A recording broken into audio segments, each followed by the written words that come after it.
ভোটের দিন একদম সকালবেলা আপনার ভোট কেন্দ্রে চলে আসবেন। নারী পুরুষ ঠিক এইভাবে আলাদা আলাদা লাইনে দাঁড়াবেন। লাইনের শুরুতেই আপনার ভোটার ক্রমিক নাম্বার উল্লেখ করে লেখা থাকবে আপনি কোন কক্ষে ভোট দেবেন। ভোট কেন্দ্রের কোন কক্ষে আপনি ভোট দিবেন সে বিষয়ে আনসাররাও আপনাকে সহায়তা করবেন। এরপর আপনি সোজা চলে যাবেন আপনার ভোট কক্ষে। কিভাবে নারী এবং পুরুষ ভোটারদের আলাদা রুমে ভোট গ্রহণ করা হচ্ছে চলুন দেখে আসি। কক্ষগুলোর বাইরেও ভোটার ক্রমিক নম্বরগুলো লেখা থাকবে। প্রথমেই একজন পোলিং অফিসার আপনার নাম এবং ভোটার নম্বর জিজ্ঞাসা করবেন। তারপর আপনার চেহারার সাথে আপনার ভোটার তালিকায় থাকা ছবি মিলিয়ে দেখবেন। এটা আমি, এখানে একটু খারাপ আসছে ছবি। বাবার নাম আনিসুজ্জামান।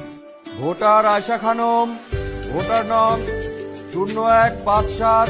প্রথম পোলিং অফিসার আপনার নাম এবং ভোটারের ক্রমিক নম্বর জোরে উচ্চারণ করবেন যেন কক্ষে থাকা সহকারী প্রিজাইডিং অফিসার এবং পোলিং এজেন্টরা শুনতে পারেন। এরপর দ্বিতীয় পোলিং অফিসার আপনার আঙুলে অমোচনীয় কালি লাগিয়ে দেবেন। তারপর আপনি চলে যাবেন সহকারী প্রিজাইডিং অফিসারের টেবিলে। প্রিজাইডিং অফিসার আপনার ভোটার নাম্বার লিখে আপনাকে দুটো ব্যালট পেপার দেবেন। জানি এবার গণভোটের জন্য গোলাপি ব্যালট আর সংসদ সদস্য নির্বাচনের জন্য সাদা কালো ব্যালট। বাহ! ব্যালট পেপার নেবার সময় আপনাকে স্বাক্ষর করতে হবে। আপনি চাইলে টিপসই দিতে পারেন।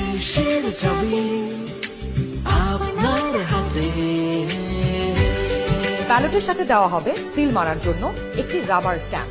আপনি দুটি ব্যালট এবং রাবার স্ট্যাম্প নিয়ে ভোট দেবার গোপন কক্ষে যাবেন। এবার কিন্তু সময় বাঁচানোর জন্য অনেক ভোট কেন্দ্রেই দুটো গোপন কক্ষ থাকবে, যাতে একই সময়ে দুজন ভোটার দুটো গোপন কক্ষে ভোট দিতে পারেন।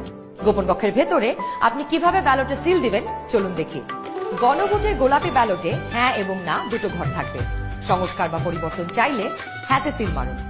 গণভোটে আপনি হ্যাঁ দিলে সবগুলো সংস্কার পাবেন, আর না দিলে কোনো সংস্কারই পাবেন না। এরপর ব্যালটটি লম্বালম্বি ভাঁজ করুন যেন সিলের রং অন্য ঘরে না পড়ে। এরপর আড়াআড়ি ভাঁজ করুন। সংসদ সদস্য নির্বাচনের জন্য সাদা কালো ব্যালটটিতে থাকা আপনার পছন্দের ব্যক্তি বা দলের মার্কায় সিল মারুন। সিলটি কিন্তু নির্ধারিত ঘরের বাইরে যাওয়া যাবে না। মার্কার বাইরে সিল পড়লে আপনার মহামূল্যবান ব্যালটটি বাতিল হয়ে যাবে। সিল মারার পর এই ব্যালটটিও প্রথমে লম্বালম্বি ভাঁজ করুন যেন সিলের কালি অন্য মার্কায় না লাগে। এরপর আড়াআড়ি ভাঁজ করুন।